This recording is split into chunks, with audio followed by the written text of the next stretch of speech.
Welcome to Covering the Field with your host, Joe Ellison.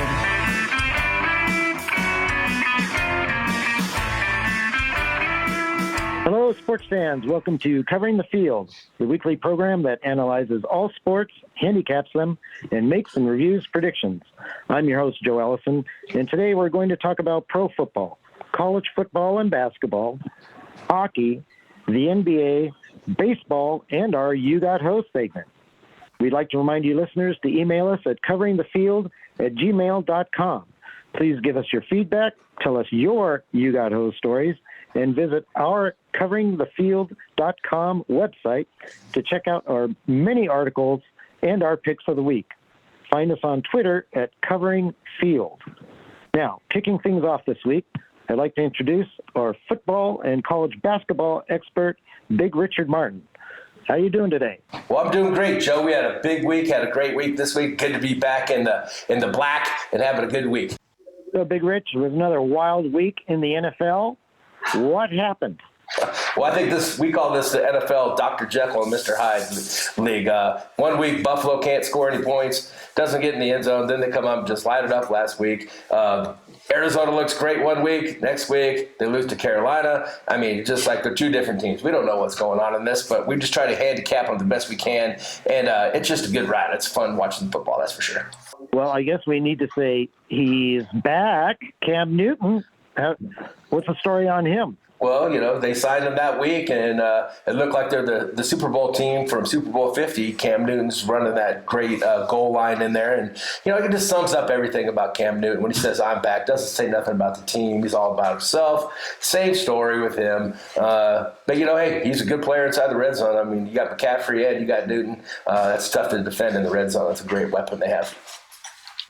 Well, New England was pretty shrewd, signing him to like a $1 million contract. Carolina is like a $6 or $10 million contract. They're pretty serious about Cam Newton being the quarterback. And Odell Beckham Jr. now on the Rams. Robert Woods done for the season. Good timing there. Yeah, they picked up he's an explosive receiver. He's just going to take a little bit. They have a bye week this week, so that's going to be good for him to get in rhythm with Stafford. But, you know, you don't replace a Robert Woods. He's just an elite player. They use him in the slot. He runs the ball. Just a good all-around player. That's tough to pick up. Hopefully he doesn't bring that baggage that he had in Cleveland over with the Rams. I guess defensive end Chase Young done for the season in Washington. And Pitt, I guess, has some COVID issues they're dealing with. Yeah, they have. Also, Pitt and the Chargers, the L.A. Chargers, both have COVID going through there. Big Ben, as you know, we put that on the site Friday. Hopefully you jumped on that bet like I did. I took the under, parlayed it with Detroit with the points. Easy money, hit that parlay. It was a good week. But they do have COVID going through their locker room. You got Fitzpatrick, the safety, out. They also have injuries to T.J. Watt with a quad, he's questionable with a hip, and you have Chase Claypool with a foot injury. He's questionable. So they're pretty banged up this week.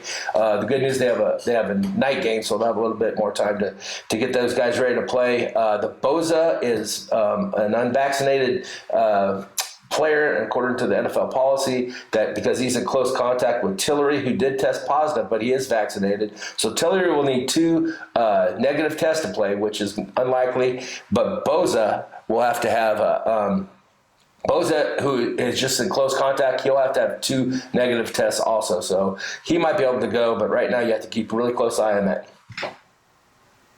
Okay, in other news, John Gruden suing the NFL for leaking out his emails. At least he can sell his lifetime supply of Michelin tires to help pay for his lawyer fee. And for the second consecutive week, 4 last-place teams beat first-place teams. Super unpredictable, as you said. The Pick the Pros cards took a major hit, I'm sure, for a lot of people. And this 18-point average margin of victory, a lot of blowout. I don't think anybody has a survivor pool going yet. I mean, how do you keep your survivor league? If you do, come down to the max next week with me. I'll buy you a drink if you still got your survivor pool going, because it's unpredictable. Yeah. So throw away your Detroit going 0-17 tickets and sheets. A tie. They got 0-16-1 is still possible, but the odds were like 10-1. Didn't happen. Tennessee, give them credit, the second team ever to win 5 straight games over teams that reached the playoffs the previous year. They're 7-0 against teams that reached the playoffs last year. So getting to some betting predictions, How did your picks do? What was your final on that? Well, we were 3-2 last week in the NFL, so we were good. And like you said, if you got that pick on the site, you really made out on that Pittsburgh game. If you can jump, because that spread went from 9.5 all the way down to 6. So if you could have got it early before they adjusted that when they said he came out with COVID, you would have had a real good pick there. So 3-2, we're still in the black. Good week, and let's keep rolling. Okay. I had the over in Dallas. They held up their end of the bargain with 43. Atlanta only 3 points, the Dan Quinn revenge. They held them to 3. Green Bay, Seattle, under 49, no problem there. First time Russell Wilson has got 0 points in a game in 150 games. Yeah, you mentioned that last week. You mentioned that last week, Joe, about him being rusty. I mean, rusty is one thing, but getting shut out is another. So, I mean, he was not even moving. He wasn't rusty. The Green Bay defense is a force to be reckoned with, it appears. And I lost on Tennessee minus the 3, but that'll be the you got hosed portion of the show, and that's what they call in the business a tease. So what do you like this week, Big Rich? Well, we're going to stay right with your Green Bay Packers. I agree with you. Their defense is playing good. Aaron Rodgers is on a roll. They're at Minnesota. They're only dropping 2.5. We're going to take Green Bay, drop that 2.5. Let's just say Green Bay looks like they're becoming one of the elite teams in the NFC. And the other elite team, Kyler Murray, he has a high ankle sprain.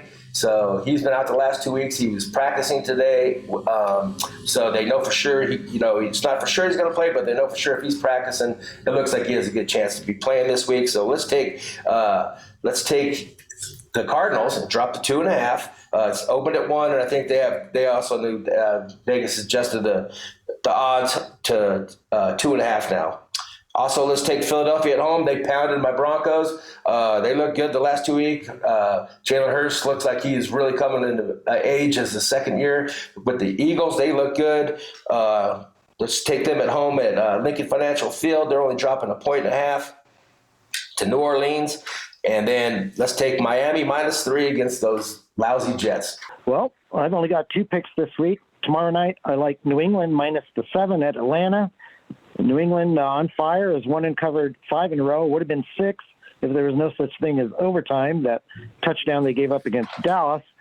4 out of those 5 games, they won by 18 or more points. They won all their road games and covered 3 out of 4. Atlanta, on the other hand, has lost and not covered all 3 of their home games. So you're drinking the Kool-Aid.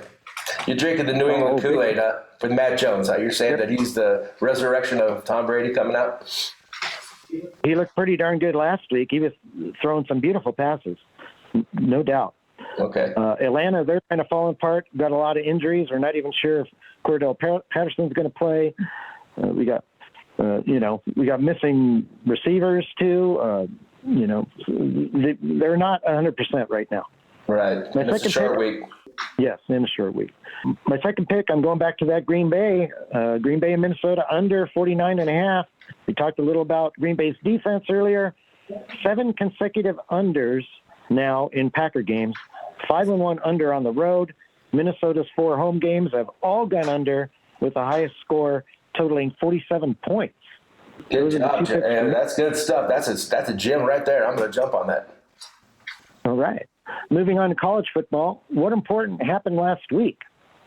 Well, as we talked about last week, Oklahoma was going to bust. We didn't know when that balloon was going to bust. Well, it busted last week against Baylor. They're done for sure. They went out. They even put your kid back in there, the quarterback in there, trying to get something resurrected out there in Oklahoma, but it just wasn't going to happen. So Oklahoma goes out, but the top 4 stay the same: Georgia, Alabama, Oregon, and Ohio State. In fact, the top 7 stayed the same, with Notre Dame, Oklahoma State, and Wake Forest moving into the top 10, 8, 9, and 10. No reason for me to reiterate my same complaints I've had the last 2 weeks about this playoff system. I'm just kind of like a pot simmering right now, ready to boil. I just hope this thing all makes sense in the end, but I'm pretty sure it won't. But anyway, in other stories, University of Washington coach Jimmy Lake fired, served a 1-game suspension for contacting a player. He appeared to slap one of his own players. And 2 years earlier, he shoved a player into a locker, allegedly. So this guy seems to get a little excited. Yeah, he needs an anger management class. I think we'd probably get hooked up for one of those. With, something to do there. Him and Gruden can have some time to think about things while they're not working. Right. Virginia Tech's Justin Fuente fired, 5-5 record, trying to be as good as Frank Beamer. Obviously, the expectations are way too lofty for him. Jim Mora is going to be hired as Connecticut's coach. They're 1-8 this year. Not his dad, playoffs, but the son, Jim Mora. Yes. They lost this year to Holy Cross. Their one win against Yale. It's been a horrible year for him. Well, he can only bring it up, Joe. He can only bring it up. So Alabama beat the Little Sisters of the Poor last week, New Mexico State, 59-3, and actually moved up in the AP rankings to number 2. I just can't understand what's going on there. It's pretty sickening. Cincinnati moving down, but and Cincinnati's still number 5 on that playoff ranking. Right. Well, they have Ohio State in front of them, but Michigan and Michigan State have Ohio State the next 2 games. So, somebody's going to get bounced out of there. Someone's going to get Ohio State. So let's hope one of those 2 teams can get them out of there. We can get those Bearcats into the Final Four. How about Kansas winning at Texas 57-56 in overtime? Texas now 4-6. I think Coach Steve Sarkisian is going to start reaching for the bottle again pretty soon here. Yeah, I mean, when you lose to Kansas, you need a drink, that's for sure. Florida gave up 52 points to Samford. That's not Stanford. That's Samford. Yes. In a 70-52 win. That's a red flag. And Nevada, unfortunately, lost to San Diego State 23-21. Nevada only 8 rushing yards. 31 rushing, 23 in sacks. That's the way college adds it up. Nevada with the second worst rushing in the nation. That's Carson Strong, the number 2 quarterback, right? Is that the way I heard it? Well, in some of the mock tracks, they have him going in the number 2 or 3. He's behind Pickett and Matt Carroll. And some of the Liberty quarterbacks up there too. So, but Carson Strong's going to be he's going to be playing against Air Force this week, and so I'm definitely going to go out there and check this guy out and see if we can get him on the show, Joe. Maybe I'll talk to him. See what you can do about that. That'd be excellent. How'd your predictions do last week? College was outstanding. We were 3 out of 4 on the site, 3 out of 4 on the show.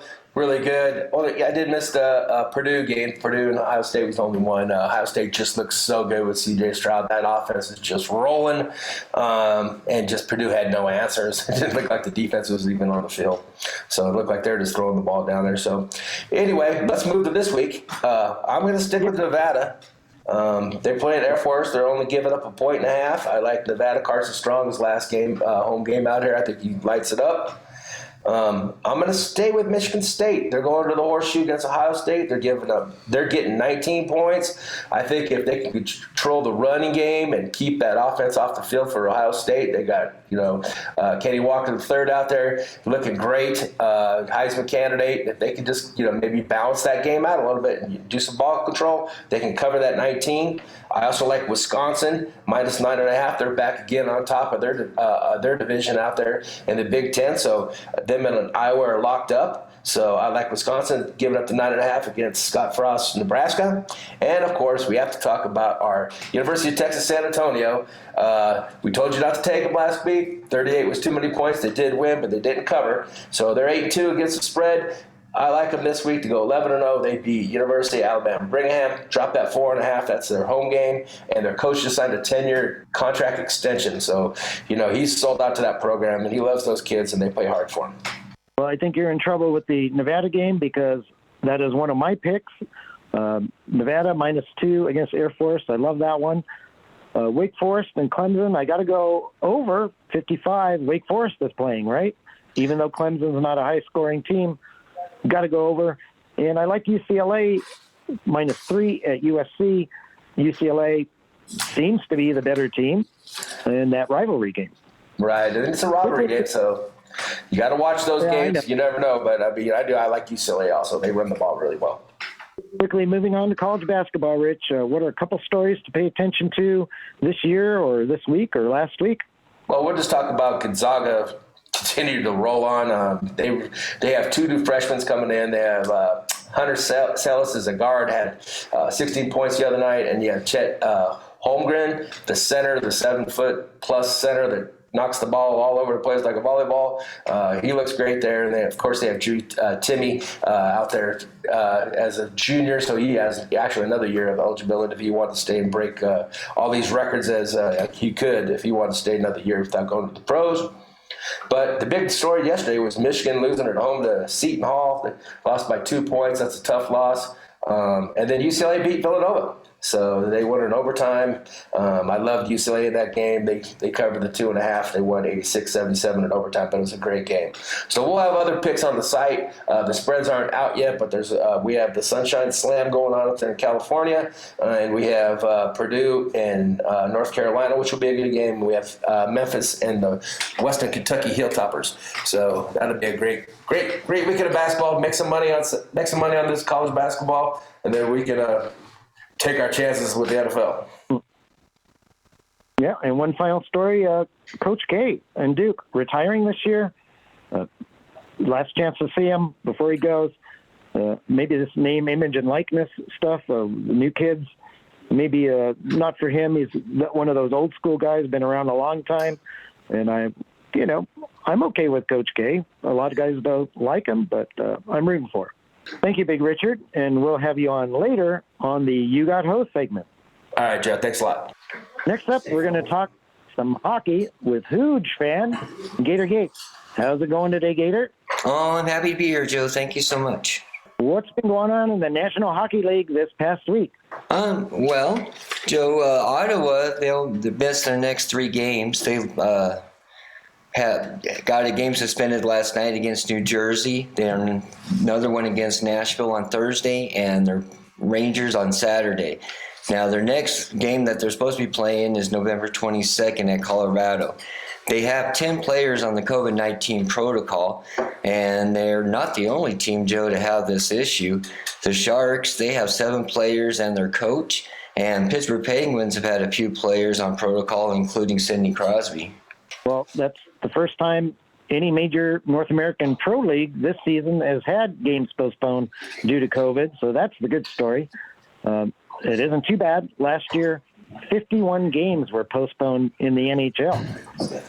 Yeah, that's correct. Crazy, yes. But I think Canada's a little bit stricter. I think Canada's a little bit stricter on those COVID protocols than we are in these states. So. Well, we're kind of lucky it isn't worse, and we'll just cross our fingers. What's been going on in Anaheim? Oh, great. Yeah, well, Anaheim announced last Wednesday that GM Bob Murray resigned and entered an alcohol abuse program.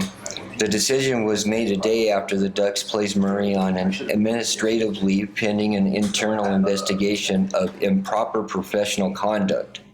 Do we have any idea what possibly he could have done to turn himself into this abuse program? Well, it sounds to me, Joe, nothing sexual or anything like that. It just sounds to me that it was a lot of verbal. But we really have no clue. The Ducks have not specified when these complaints were made or how many people have come forward. Now, this did come out after the NHL sent out a memo to all 32 clubs that mandated any abuse be immediately reported to the league, past or present. Well, I guess we wish him luck. Hopefully he gets better. Exactly. How's Anaheim doing? Yes, how's Anaheim doing in the meantime? Are they having a good year? Oh, well, Anaheim's got 8 wins in a row, and they did beat Washington last night 3-2 in overtime. Joe, that puts them in first place, 1 point ahead of Edmonton right now. Doing a good job, I guess, putting the team together. I would. This year. Yeah, exactly. I think the same thing, Joe. The other couple of hot teams that I have is Toronto and the Rangers. They both have 4 wins. Now, they do play each other tomorrow night, so one of them is going to get a loss. And the other 2 teams that are hot right now is Winnipeg and Chicago. They both have 3 wins each. Now, Winnipeg does play Edmonton tomorrow, and Chicago, they play Seattle tonight, and then they have to play Edmonton on Saturday. So we'll see if they can survive Edmonton at all. So that's who's hot. Who are the teams that are not hot? Well, the cold clubs, Joe, this week are St. Louis, Vancouver, Seattle, and the Islanders, all with 4 consecutive losses. Now, Chicago, again, is playing Seattle tonight, and that game is televised on TNT. Vancouver is at home against Colorado tonight as well. Now, Thursday, St. Louis will be at home against the Sharks, and the Islanders are finally going to be playing their first home game Saturday. They will have 4 straight in their new home. So, and they do also have Varlamov back. Well, I'm looking forward to the Islanders improving. That's one of our top picks for this year for the Stanley Cup. Yes, correct. And he's played in a couple of games, but he doesn't look like he's too, he still needs a little bit more work. Kind of like Fleury did. Kind of like Fleury, it took Fleury a while, though. I don't expect it to take her not that long. So what was your record in your predictions last week? Okay, well, Joe, last week I did all right. I went 5-2 with both of my losses being dogs. Oh, nice. Well, do you have some predictions for next week? Oh, yeah, Joe, I got about 10 of them, but I'm going to do it by the day just to make it quicker. Tomorrow night is Thursday, and I have Toronto over the Rangers, and I have Vegas to beat the Red Wings. Now, Friday, there are only 2 games going, and I'm taking both road teams. That would be Winnipeg over Vancouver and Colorado to beat Seattle. Now, Saturday, again, that's when the Islanders are going to be having their first game at home, and they're going to get the win at the expense of the Flames, while Arizona is going to get their 3rd win of the year over Detroit. Now, Sunday, I have 2 games as well. Joe, Boston is 5-2 in their last 7, and they are at home against Calgary. And the other one I like is the Rangers over the Buffalo. Now, one more, Joe. I got Monday night. I got Winnipeg over Pittsburgh, but I also like Buffalo over Columbus. And you should get a pretty good price with that Buffalo-Columbus game. So those are my 10 picks this week, Joe, and good luck to everyone. Nice to hear my Bruins are playing well. And thank you, Gator. And we'll hear from you again on the You Got Host portion of our show. All right. Well, thank you so much, Joe. Appreciate it so much. Next, we have our NBA analyst, Marc the Shark Sabella. How are you feeling today, Marc? Doing great, Joe. How are you? Terrific. So what's caught your eye in the beginning of the season in the National Basketball Association? Well, Joe, I saw the game of the short season so far last night. Golden State was playing in Brooklyn, and I learned a lot from the game. Golden State is definitely a far better team than I gave them credit for in the beginning of the season. I knew they were going to be good. I didn't know they were going to be this good. And I have a feeling that they're going to be carrying this consistency going forward for the rest of the season.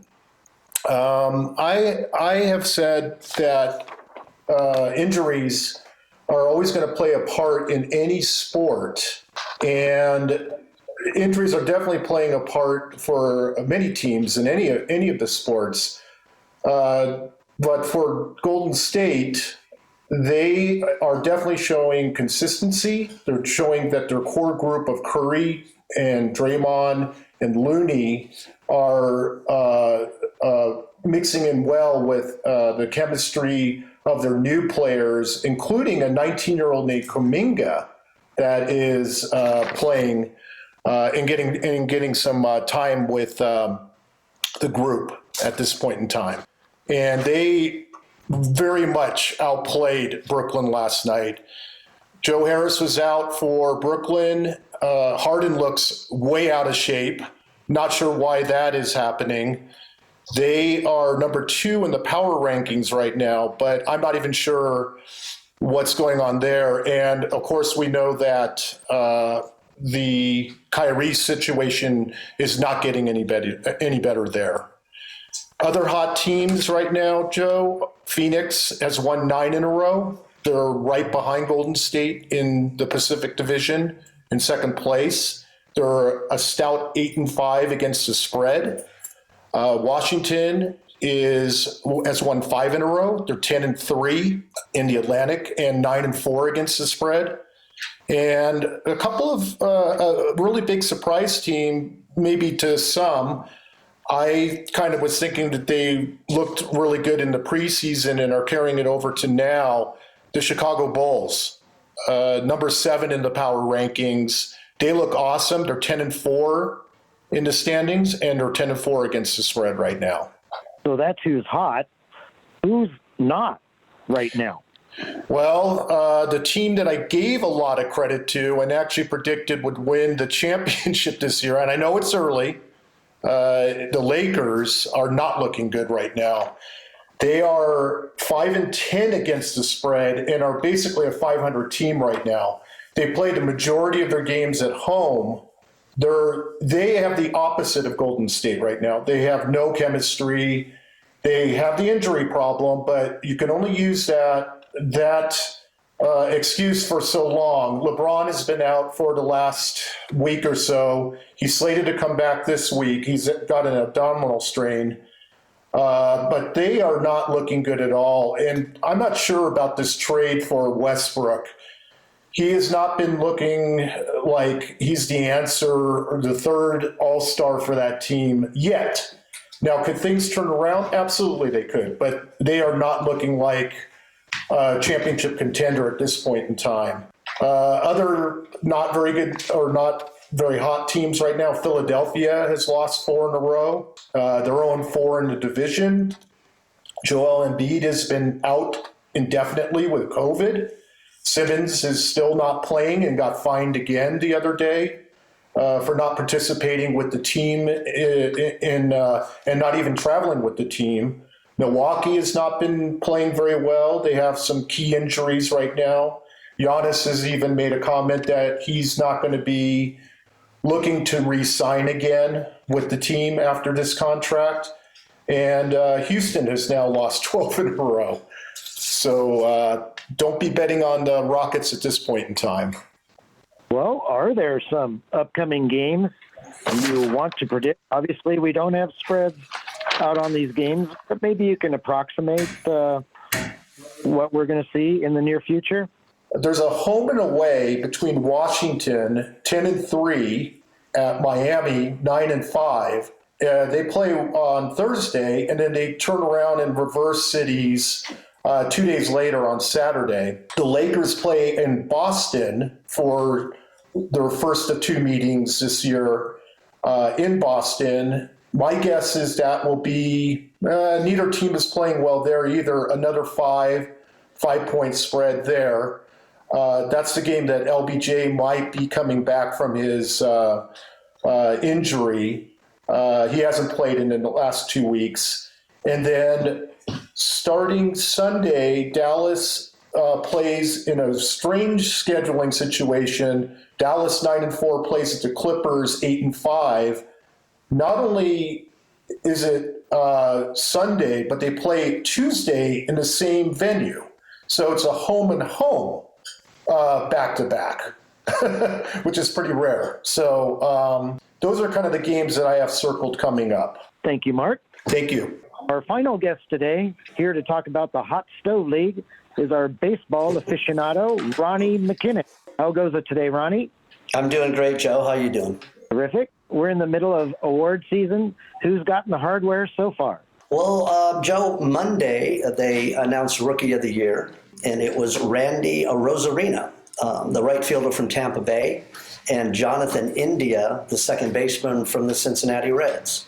Then last night, they announced a Manager of the Year, and it was Kevin Cash from Tampa Bay and Gabe Kapler from San Francisco Giants, and well-deserved. Yeah, I would say Kapler was a no-brainer, 107 wins coming out of nowhere. Kevin Cash won 100, I believe. So right, he did, and actually the first to win back-to-back Managers of the Year. He won last year also. And now Kapler just got re-signed? Through 2024, yeah, exactly, yeah. I think that's a good move. An excellent move. Yeah. So the collective bargaining agreement expires December 1st. Has there been any progress on a new deal? No, not really. So it's we have some players that are have accepted qualifying offers for the $18.4 million. and then a lot of players that have rejected it. So actually, Brandon Belt for the Giants just accepted his today. Also, Noah Syndergaard was traded actually to the Angels from the Mets. So that's a pretty big deal. He got a 1-year contract for $21 million, and the Angels need some pitching. Of course, he went through some injuries and such, but we'll see how that goes. Well, yeah, salaries have dropped like 3 consecutive seasons, and we got super agent Scott Boras getting a little upset about the situation. What do you feel about it? Yeah, well, I think you already know how I feel about it. I think it's, I mean, come on, this guy's got 175 clients, and he's complaining that Atlanta won, and yeah, sure, they only won 88 games during the season, but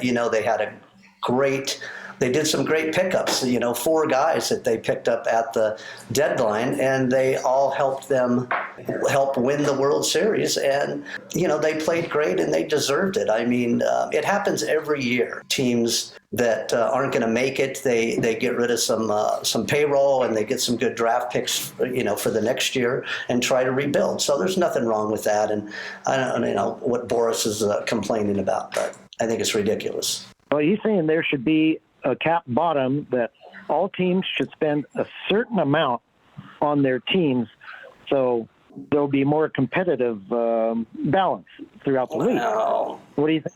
Yeah, it's always been the way it is. It's always been that way. I don't really have a problem with it, but it's not a bad idea. But I don't think it's necessary.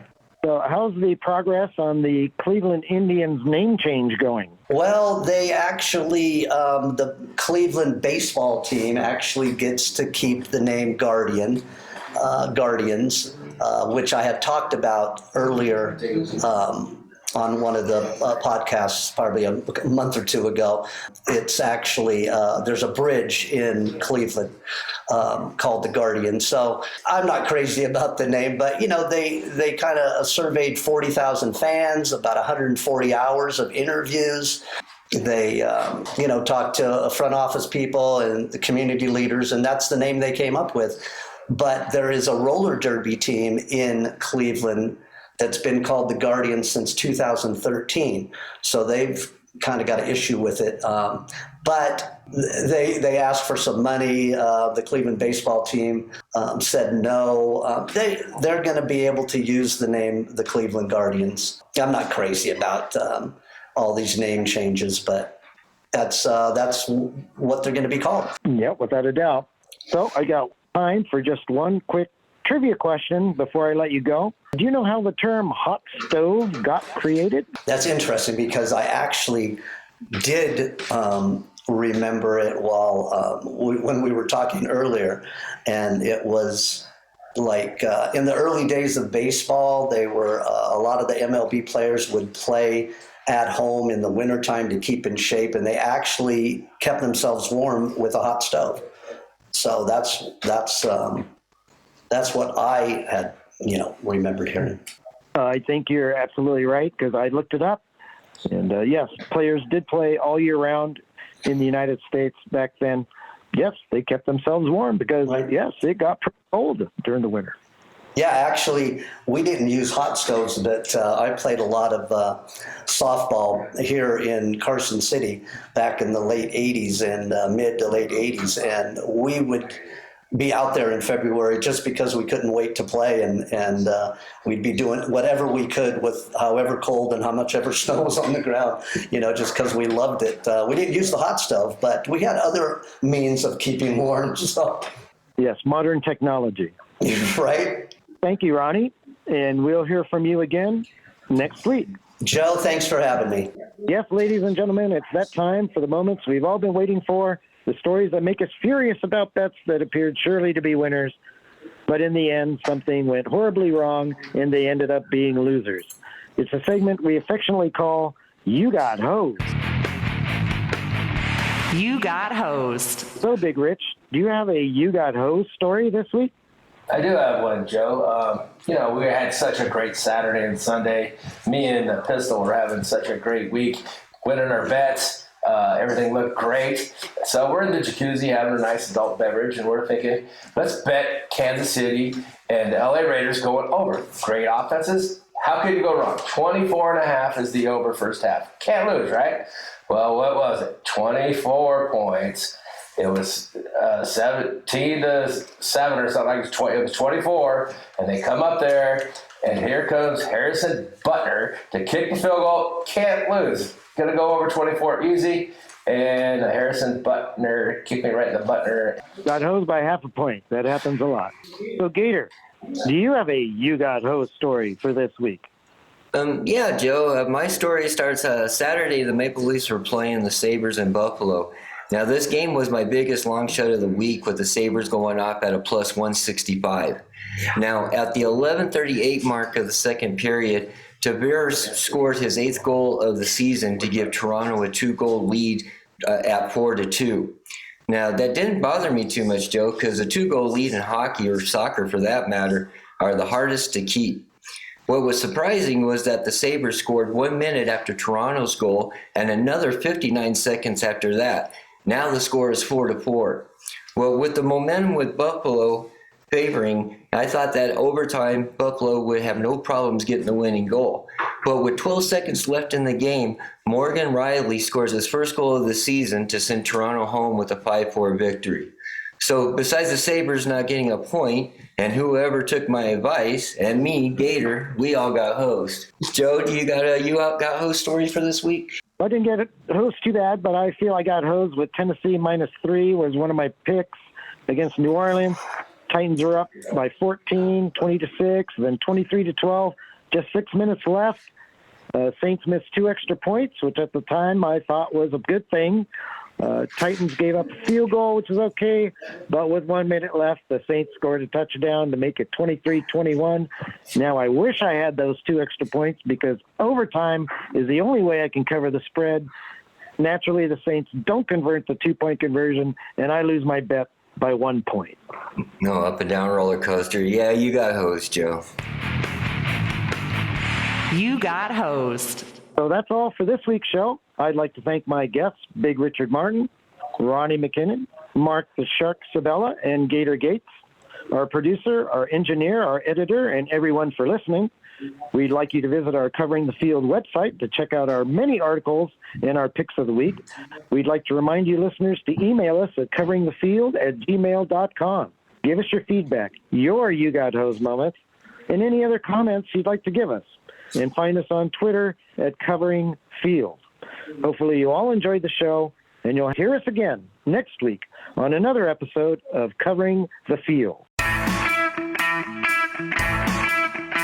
You've been listening to Covering the Field, a CM World Services and the Sage production.